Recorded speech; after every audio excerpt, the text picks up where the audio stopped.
everybody. Dewey Dorough here, coming to you from Coeur d'Alene, Idaho.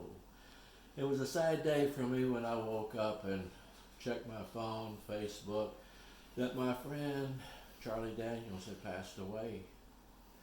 And as most of you know, my fans and friends, I used to play with Charlie Daniels. I played with him for 3 years, from 1979 to 1981. And I'd like to give you a quick story of how I got with Charlie Daniels. People are always asking me, how did you get with Charlie?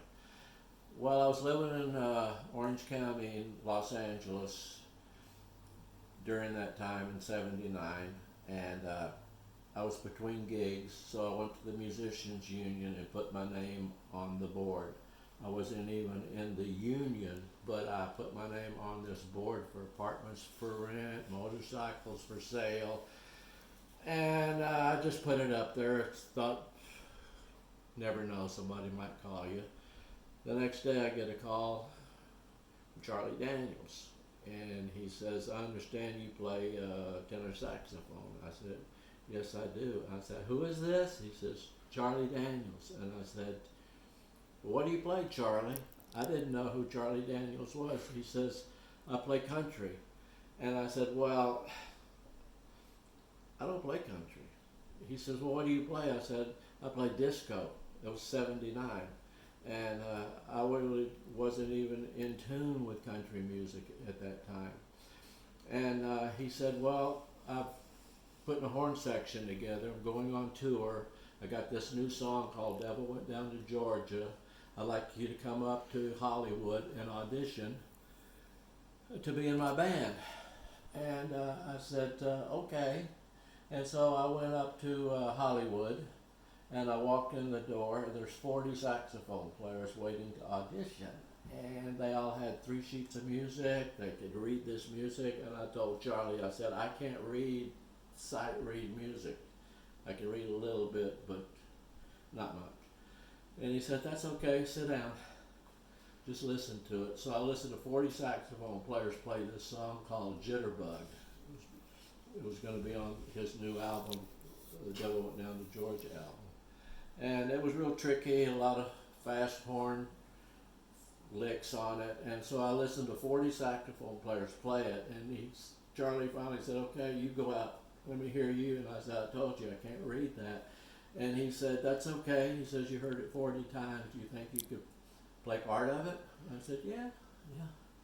So I went out there and slipped and slopped through it. And it was okay. So 10 minutes later, he sent everybody out to the studio, and he says, we'll decide here in a minute. And 10 minutes later, he calls me into the control room, and he told everybody else to go home.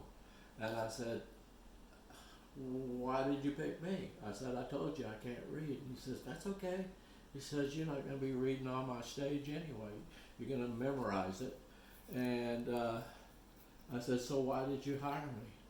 He says, the tone of your saxophone. You sound like Ray Charles's sax player, whose name was David Fathead Newman. And I had worked my whole career on my tone over everything. I'm not a technician. I can't play fast. I can't read music, but I always thought I had a good tone. And the tone got me the gig. And so Charlie said, you want the gig? And I said, well, what's this song, Devil Went Down to Georgia? And he played it for me. And I went, holy cow, this thing is really cool. And I told Charlie, I said, now that I've met you and I played this song, this Jitterbug, and I've heard this song, I said, I would be honored to go out on the road and play with you. And I said, how long is it going to be? The tour, he said 13 weeks, which actually turned into 3 years.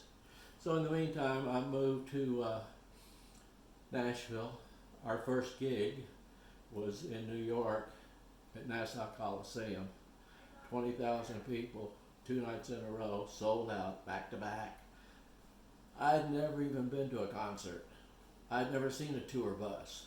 I didn't know what I got myself into, but when I hit the stage and I saw 20,000 people, in New York screaming for Charlie Daniels country music. This is a part of my life that I had missed, and so I wanted this. And so before the show, I thank the Lord for his divine intervention, because I didn't ask for this. I did pray for my family that I could get another gig, that I could play somewhere and support my family, and the Lord blessed me with this long gig with Charlie Daniels. And Charlie was so good to me, and so good to the horn section. We had 5 horns and 3 backup singers, and he had the cloggers on the road. We had 3 buses, 3 semis. It looked like the circus going down the road, and it was overwhelming. Just so big, so big. So I just would like to reminisce that for a minute, that's how I got with Charlie Daniels. And fortunately, I got to see Charlie Daniels last year. He came to Idaho, to the Quest Casino here in northern Idaho, and it was actually in Spokane, Washington. And I got to see him one last time, and I went backstage, and we had a little chat, had my pictures taken with him, and he put on a fantastic show. He looked great. He sounded great. Fiddle sounded great, and I was already looking forward to seeing him again this year or the next time he came to town. So it was a shock to me. He was a legend. He was all about America, that's for sure. All his songs are about America and the troops and the veterans and American families. So I'm so honored that I got to be in Charlie Daniels' band for 3 years, and that we remain friends this long. And he will be missed, but his music will live on. So thanks for joining me today, and I may post some of his songs later on my Facebook for you to listen to. So thank you for joining me, and have a nice day.